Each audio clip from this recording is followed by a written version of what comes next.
Ali Imran merupakan salah satu dari nama surat di Al-Quran yang menjadi surat ketiga setelah surah Al-Baqarah dan memiliki 200 ayat di dalamnya. Membaca surah Ali Imran ini memiliki banyak keutamaan. Salah satunya adalah mendapatkan syafaat di hari akhir nanti. Tapi tahukah teman-teman mengapa ayat ketiga ini dinamakan Ali Imran? Dan tahukah siapa ini? Lantas, mengapa namanya ini sampai diabadikan di Al-Quran? Untuk itu, di video ini kita akan membahas tentang keluarga Imran. Bismillahirrahmanirrahim. Assalamualaikum warahmatullahi wabarakatuh, sobat yang dimuliakan Allah. Semoga kita selalu dalam keadaan sehat walafiat. Amin ya rabbal alamin. Ali Imran ini jika diterjemahkan Al atau Ali, itu artinya keluarga atau pengikut.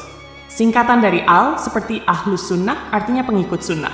Terus jika keduanya digabungkan memiliki arti Ali Imran atau keluarganya Imran. Maka siapakah Imran ini? Ada dua perbedaan pendapat dari para ulama mengenai siapakah keluarga Imran ini.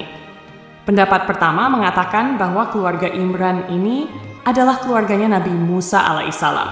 Karena Musa bin Imran. Imran ini bapaknya dari Nabi Musa alaihissalam. Sementara pendapat yang kedua mengatakan bahwa yang dimaksud dengan Ali Imran ini adalah bapaknya Maryam, ibu dari Nabi Isa alaihissalam. Hal ini karena di Al-Quran setelah Allah bercerita tentang keluarga Imran, kemudian Allah lanjutkan ceritanya mengenai Maryam dan Isa. Makanya, sekarang kita akan bahas Ali Imran ini dengan sudut pandang keluarganya Nabi Isa. Kisah ini terdapat di dalam Al-Quran surah ketiga.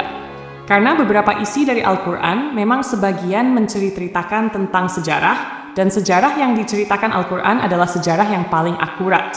Karena Al-Quran bersumber dari sang pemilik sejarah, Allah Subhanahu wa Ta'ala. Bahkan ada beberapa sejarah yang tidak bisa dituliskan manusia, namun di Al-Quran ini ada.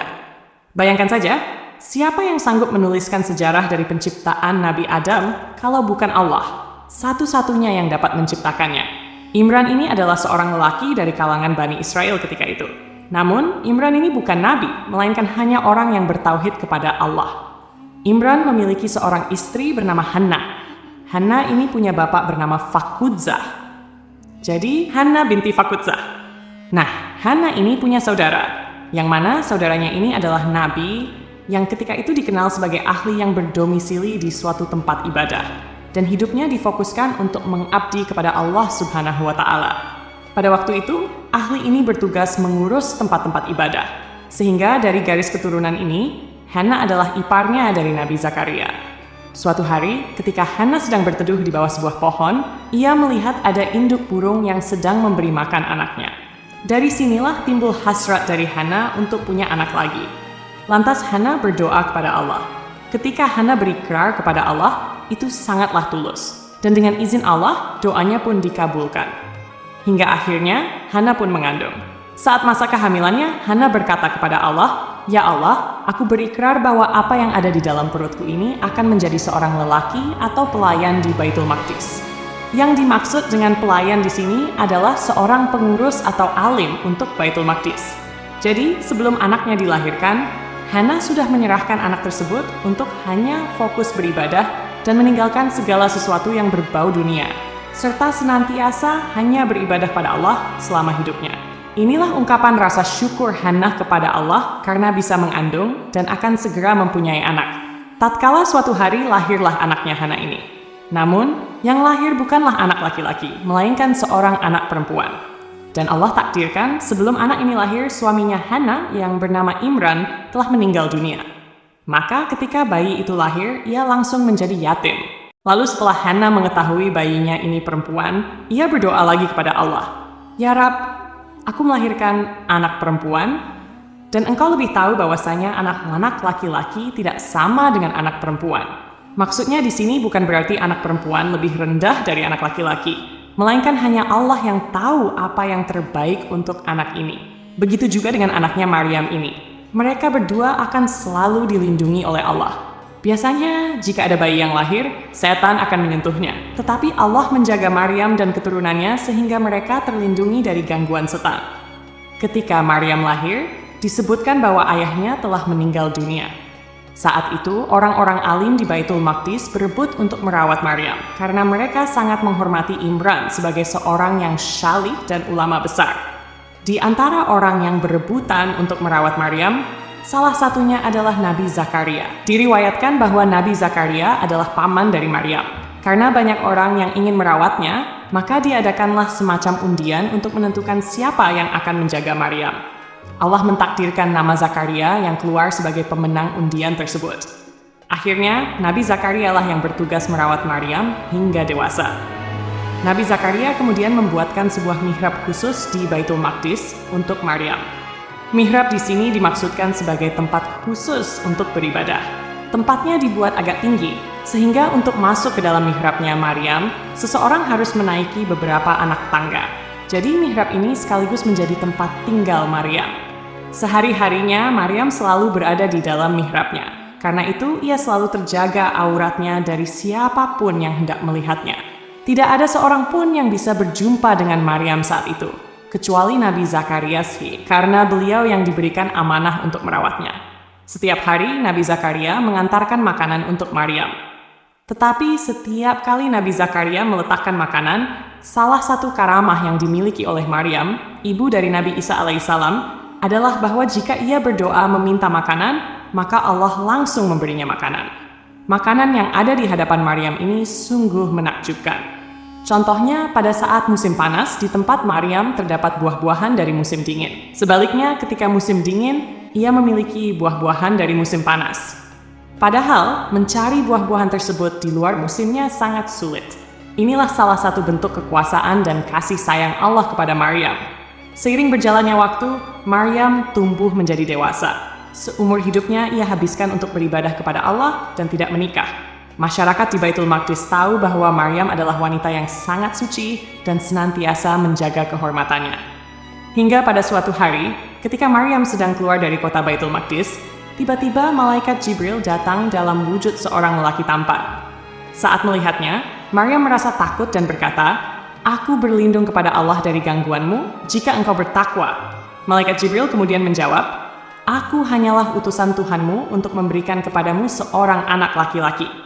Secara logika, bagaimana mungkin seorang wanita yang tidak menikah dan senantiasa menjaga kesuciannya bisa mempunyai anak? Namun, ini adalah kehendak Allah. Atas izinnya, Maryam pun mengandung. Tentunya, ini adalah ujian yang sangat berat bagi seorang wanita yang dikenal sangat suci. Maryam adalah anak dari seorang ulama besar di Baitul Maqdis. Lama tidak ada kabar, tiba-tiba ia muncul dalam keadaan hamil. Maryam pun bingung bagaimana menjelaskan hal ini kepada orang-orang di Baitul Maqdis. Karena kondisinya, Maryam akhirnya memutuskan untuk menjauh dari orang-orang, karena ia masih belum tahu harus berkata apa tentang kejadian ini. Banyak orang yang pasti tidak akan mempercayai cerita sebenarnya tentang peristiwa kehamilannya. Seiring berjalannya waktu, ketika Maryam hampir tiba di masa-masa melahirkan, ia merasa kelaparan dan kehausan. Saat itu, Allah memerintahkannya untuk menggoyangkan sedikit batang pohon kurma yang ada di dekatnya. Ketika ia mengguncangkan pohon tersebut, kurma-kurma mulai berjatuhan dalam jumlah banyak. Jika dipikirkan secara logis, pohon kurma itu besar dan memiliki batang yang tinggi. Orang biasa pun tidak akan sanggup mengguncangkannya, hingga kurma di pohon itu bisa jatuh. Apalagi seorang perempuan yang sedang hamil. Tentunya tenaganya berbeda dengan orang biasa yang tidak sedang hamil. Jika ingin mendapatkan kurma, biasanya seseorang harus memanjat pohon tersebut. Namun, sekali lagi, Allah ingin memuliakan hambanya dan menjaga Maryam serta anak di dalam kandungannya. Maka pada suatu hari lahirlah anak yang dikandung Maryam. Anak itu berjenis kelamin laki-laki dan lahir tanpa menangis karena doa dari ibunya Maryam. Kemudian Allah memerintahkan Maryam untuk datang kepada kaumnya. Maka Maryam pun kembali ke Baitul Maqdis sambil menggendong anaknya. Allah juga memerintahkannya bahwa jika ada seseorang yang bertanya kepadanya tentang anak ini, maka ia harus diam. Di sepanjang perjalanan kembali ke Baitul Maqdis, Maryam dicerca oleh orang-orang yang tak sengaja bertemu dengannya. Mereka berkata, "Wahai Maryam, ayahmu seorang imam besar dan ibumu bukan seorang pezina. Mengapa engkau melakukan kemungkaran yang luar biasa ini?" Namun, Maryam tetap diam dan tidak menanggapi cercaan orang-orang itu. Ia terus berjalan menuju Baitul Maqdis, hingga akhirnya sampai di hadapan kaumnya. Melihat Maryam yang menggendong seorang bayi, mereka semakin marah dan beranggapan bahwa ia telah melakukan perbuatan tercela. Jika Maryam berbicara dan mengatakan bahwa anak ini adalah pemberian dari Allah, tentu tak seorang pun dari mereka yang akan percaya. Maka Allah menunjukkan kekuasaannya melalui bayi yang masih berusia beberapa hari ini. Tiba-tiba, bayi itu berbicara, "Sesungguhnya aku adalah hamba Allah. Dia telah memberikanku kitab dan menjadikanku seorang nabi. Dia menjadikan aku orang yang diberkahi dimanapun aku berada, dan dia mewajibkan aku mendirikan salat dan membayar zakat selama aku hidup. Dia juga menjadikan aku seorang yang berbakti kepada ibuku, dan dia tidak menjadikan aku orang yang sombong serta durhaka. Keselamatan atas diriku pada hari aku dilahirkan, pada hari aku akan mati, dan pada hari aku akan dibangkitkan dalam keadaan hidup." Perkataan inilah yang membantah anggapan bahwa Nabi Isa adalah anak Tuhan. Apalagi yang menganggapnya sebagai Tuhan. Nabi Isa adalah manusia, sama seperti kita, yang diwajibkan untuk salat dan membayar zakat. Bayi yang berbicara itu kelak akan menjadi seorang nabi yang senantiasa bertauhid, dan di akhir zaman akan dibangkitkan kembali untuk membunuh Dajjal. Insya Allah di lain kesempatan kita akan membahas kisah lebih lanjut tentang Nabi Isa. Oke, jadi itulah cerita kita kali ini mengenai seorang hamba Allah yang bernama Imran, yang disebutkan dalam Al-Quran surah Ali Imran. Semoga kisah ini menjadi pengetahuan dan manfaat bagi kita semua. Sampai jumpa di kisah-kisah seru dan penuh makna selanjutnya. Lebih dan kurangnya mohon dimaafkan. Nyimpan. Yang benar datangnya dari Allah Subhanahu wa Ta'ala, dan jika ada kesalahan, itu berasal dari saya pribadi sebagai manusia biasa. Wassalamualaikum warahmatullahi wabarakatuh.